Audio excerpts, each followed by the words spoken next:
Hey physics enthusiasts, welcome back to. Today we're diving into a quick and fascinating physics experiment, the pendulum swing. Get ready for a mesmerizing journey into the world of oscillations.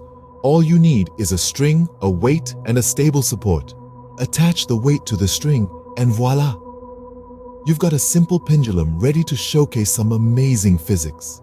Now, as we release the pendulum, notice the dance it performs. It swings back and forth, transforming potential energy into kinetic energy and vice versa. It's like a perpetual energy exchange. The length of the string plays a crucial role. Longer strings mean slower swings and shorter strings mean faster swings. It's all about balancing the forces at play. As the pendulum swings, it experiences gravitational potential energy at the highest point and maximum kinetic energy at the lowest point.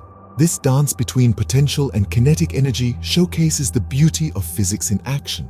And there you have it, a quick peek into the physics behind a simple pendulum.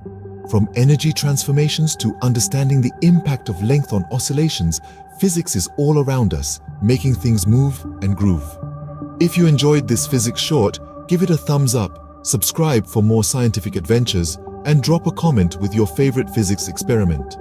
Until next time, keep exploring the wonders of the physical world. See you in the next experiment.